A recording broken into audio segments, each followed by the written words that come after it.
C'est l'heure du grand format de l'actualité sur la télé Pacifique. Madame, Monsieur, bienvenue. Emmanuel Point du jour, professeur au lycée de Cabaret, a été retrouvé mort mercredi à Carrefour-Fleuriot. L'ex-député Arnel Bélizaire a été blessé par balle mercredi au quartier de Bel-Air. La chanteuse Yannick Etienne est décédée le 30 mars. Elle souffrait d'un cancer du col de l'utérus. Les dirigeants de plusieurs structures, dont le collectif 4 décembre, le Parti Unir et le centre Karl Lévesque, se disent satisfaits des premières journées de mobilisation contre l'insécurité.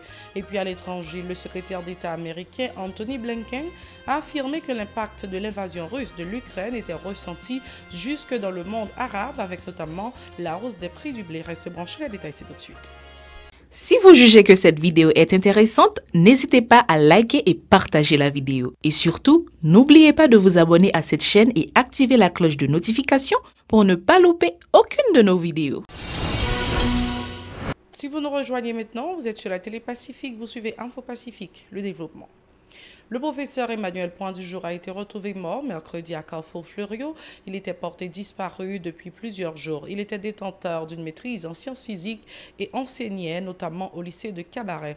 Le défunt a laissé son épouse et une petite fille de 3 ans. Il faut indiquer que l'ancien député de Delma-Tabar, Arnel Bélizaire, a été touché de plusieurs projectiles à la poitrine mercredi. Les circonstances de cet incident n'ont pas encore été élucidées. Toutefois, certaines informations laissent croire que l'activiste a été blessé par des membres d'une base du quartier Bel-Air du fait de son rapprochement d'une base de Delma 6. Entre-temps, le chef du parquet de Port-au-Prince, Jacques Lafontaine, a demandé à la direction centrale de la police judiciaire des CPJ de diligenter une enquête autour de la question. Arnel Bélizaire a été évacué vers un centre hospitalier de la capitale en vue de recevoir les soins que nécessite son cas. Il faut aussi signaler que la chanteuse Yannick Etienne est décédée le 30 mars. Elle souffrait d'un cancer du col de l'utérus. Le haut commandement de la police nationale a décidé d'éjecter Jean Baselet Bordelus à la direction départementale sud de l'institution suite aux incidents meurtriers du 29 mars. Il est remplacé par Daniel Compère. 2 personnes ont été tuées, l'une par balle et l'autre a été asphyxiée après avoir inhalé du gaz lacrymogène abusivement utilisé par les agents de l'ordre pour éparpiller les gens qui manifestaient contre l'insécurité et son corollaire, le kidnapping. Il faut indiquer que le Centre d'analyse et de recherche en droits humains a indiqué avoir dénombré 225 cas de kidnapping dans le pays pour le seul premier trimestre de l'année en cours. En 2021, 142 cas ont été recensés au cours de la même période, ce qui représente une augmentation d'environ 60% selon un rapport publié le 30 mars. Les dirigeants de plusieurs structures, dont le collectif 4 décembre, le Parti Unir et le centre Karl Lévesque, se sont félicités de l'intérêt accordé par les citoyens à la mobilisation générale contre l'insécurité. Lors d'une conférence de presse le 31 mars, le coordonnateur du collectif 4 décembre, Jean-Robert Argan, a indiqué que la manif du 29 mars a été une grande réussite. L'occasion pour lui de condamner les incidents meurtriers enregistrés dans la ville d'Écaille. Jean-Robert Argan, au micro d'Isdra jeudi et Mackerson Mexé. On a eu cette marche, ça a été une marche sans vraiment aucun dommage, ça a été une marche vraiment pacifique, sans aucune violence. Sans aucune violence, où que tout le monde exprimait contre le kidnapping, contre le gangsterisme, contre le terrorisme qui vraiment a essayé d'établir dans le pays. Nous présentons nos compliments à toute population qui fait déplacement. Nous présentons compliments, nous remercions l'établissement qui ferme porte pour permettre aux employés de venir. On a eu des cas où des gens qui étaient kidnappés et qui fermaient les usines, qui venaient avec employés pour participer à cette expression. Pour sa part, le responsable du centre Karl Lévesque, Gardy Maisonneuve, a condamné l'attaque perpétrée contre l'ex-député Arnel Bélizaire. Il préconise la tolérance dans le cadre de la lutte pour changer la situation haïtienne. Par ailleurs, il annonce que des consultations sont en cours en vue d'élaborer un calendrier dans le cadre de la mobilisation contre la dégradation de l'environnement sociopolitique, sécuritaire et économique du pays. Jean Gardy Maisonneuve, toujours au micro d'Isdra jeudi et Mackerson Mexil.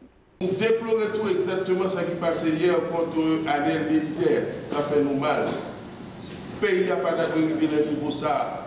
Côté pas de tolérance, nous déplorons ça. Nous avons assumé notre responsabilité. 29 mars, vous avez dit c'est une marche pour la paix. Exactement, c'était la paix.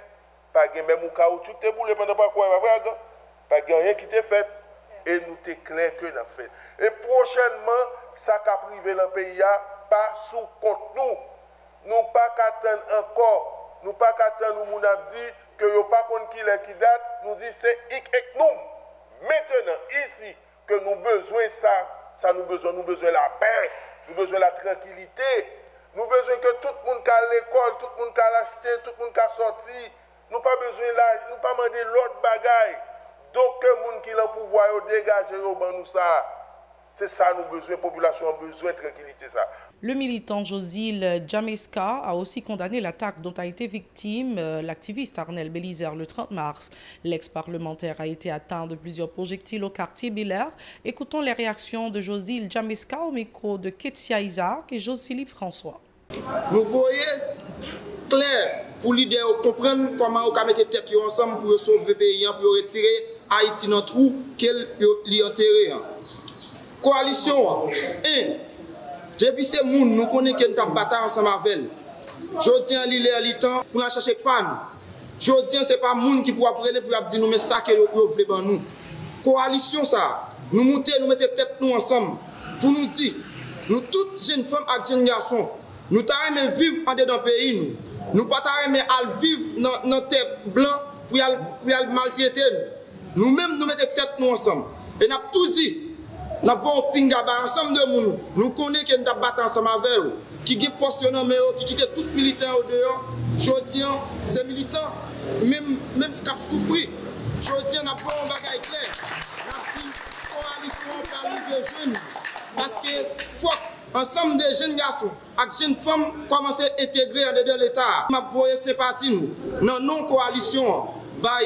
Ancien député Delma Taba, qui c'est Anel Bélizer qui est victime, je dis, nous dit coalition envoyée tout ce Paul Bali. L'activiste politique du MEU Stanley appelle le Premier ministre Ariel Henry à respecter l'accord du 11 septembre, à travers lequel il avait promis un apaisement de la situation socio-économique. Le militant dit avoir constaté que rien n'a changé depuis l'adoption de ce document. Il a aussi appelé les responsables de la police nationale à mettre tout en œuvre pour traquer les gangsters qui alimentent l'insécurité, notamment dans la région métropolitaine de Port-au-Prince. Du MEU Stanley au micro de Ketia Isaac et Jose-Philippe François. Coalition ça, c'est un mouvement que nous faisons pour nous porter un message aux dirigeants pour nous aller avec un changement concret, total, capital. Pour nous porter revendication, pour nous dire tout, nous n'avons pas besoin de l'idée dans ça affaire. Parce que c'est nous-mêmes qui toujours victimes de manifestations. C'est nous-mêmes qui toujours prend balle. C'est nous-mêmes qui toujours prend prison. C'est nous-mêmes qui toujours dans nécessité, dans besoin, pendant une bataille bien-être n'a fait pour le pays. En bien, nous décidons pour nous dire, zombies yo goûter sel, zombies ça yo pas marcher dans nuit seulement, yo marcher grand journée depuis le fait midi nous dans la rue. En bien, nous venons demander Ariel Henry dans non coalition ça qui gagne toute organisation ça yo pour respecter accord 11 septembre dans te signé. Pour nous dire Ariel Henry, s'il pas ressaisir dans jour cap vini là, bagay là ka grave nan mel, nous pas ta remet ça. Nous voyons pinga bali pour respecter accord. En dedans accord, nous te gagné insécurité a, faut que peuple la ka jeune souffle là-dedans. En dedans accord, nous te gagné la vie chère, faut que peuple la ka gagné souffle là-dedans. En dedans accord, nous te gagné apaisement social. En d'accord, nous avons massacre, les gens qui étaient victimes, tant que Cité Soleil, La Saline, Tokyo, Bel Air, les gens qui étaient victimes, il faut que l'État au moins fait un bagage pour eux, qui boule. Jusqu'à présent, il y a des gens qui étaient victimes dans le quartier populaire dans la rue. nous demandons pour Ariel Henry respecter l'accord en septembre. Non, peuple attend résultat dans mais Ariel Henry. C'est pas tweet nous besoin. Nous besoin résultat. Nous besoin bon genre de détermination. Nous dit avec déjà la police là, France LB pour prendre responsabilité. Autre point à ce journal, l'université Quisqueya et ses partenaires ont procédé le 31 mars au lancement du projet baptisé Observation des industries culturelles et créatives Haïti, une initiative visant le renforcement du secteur culturel qui représente l'un des vecteurs de l'économie nationale. Selon Clifford Jasmin, l'un des promoteurs de ce projet, le secteur culturel est traité en parent pauvre à l'instar de plusieurs autres domaines pouvant contribuer au progrès du pays. On l'écoute au micro de Vladimir Prédeville, Extravinsky des Rameaux. Au prix littéraire qui salue le travail de nos auteurs. Tout ceci sans qu'on ait véritablement rien semé, sans le moindre encadrement de l'État. Nous nous contentons de récolter, sans grand mérite, le fruit de ce que Malraux avait identifié comme étant le génie populaire haïtien, à savoir une sorte de don naturel à la création artistique, sans doute en grande partie dû à notre histoire singulière en tant que nation.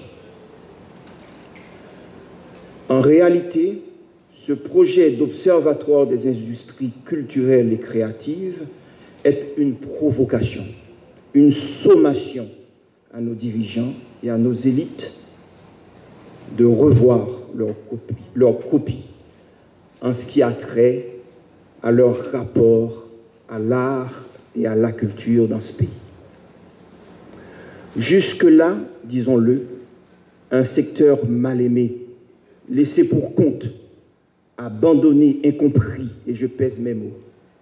Un secteur qui bénéficie de peu de considération, aucun investissement réel, sur lequel nous ne possédons aucun chiffre, aucune donnée réelle pouvant éclairer une politique culturelle digne de ce nom. Présente à cette activité la titulaire du ministère de la Culture et de la Communication, Émilie Prophète-Milsé, a applaudi cette démarche. Pour elle, ce projet pourrait permettre à bon nombre d'artistes de gagner leur vie grâce à leur production. Ces propos toujours recueillis par Vladimir Prédeville, Extravinsky des Rameaux. Un lancement important, extraordinaire. Nous parlons des industries culturelles et créatives. Quand on parle des industries culturelles et créatives, nous sommes dans le domaine de l'économie de la culture, dans un pays dont on dit que la culture est sa force, que la culture peut aider à se relever. Donc il était important, essentiel de créer ce observatoire, de voir comment les différentes expressions culturelles peuvent rapporter et comment les ayants droit, ceux qui créent, peuvent vivre de leurs droits. Parce que quand nous parlons d'industrie culturelle et créative, nous parlons de droits d'auteur, ce sont des industries qui s'appuient sur le droit d'auteur, sur la propriété intellectuelle. Donc il fallait prendre cette initiative et c'est bien qu'elle vienne de secteurs, on va dire, privés, de gens qui sont dans les universités, qui peuvent voir, qui ont la capacité, qui ont les outils nécessaires pour comprendre, pour voir, observer et surtout donner des conseils. Il y a énormément de créateurs, il y a beaucoup d'idées qui naissent. Nous sommes dans une économie de plus en plus, dans une économie de la culture très dynamique. On parle d'économie de la culture, mais on ne voit pas encore l'argent. Cette économie ne rapporte pas, parce qu'il y a une façon de faire, il y a des manières de procéder, il y a une façon d'aborder la question, d'abord pour faire comprendre aux uns et aux autres quels sont leurs droits, ce que ces droits peuvent rapporter ici et à l'étranger, comment rester original et comment créer des contenus et comment ces contenus peuvent rapporter de l'argent. C'est la toute fin de ce journal. Merci d'avoir été avec nous. Restez branchés à la Télé Pacifique. Au revoir, à la prochaine.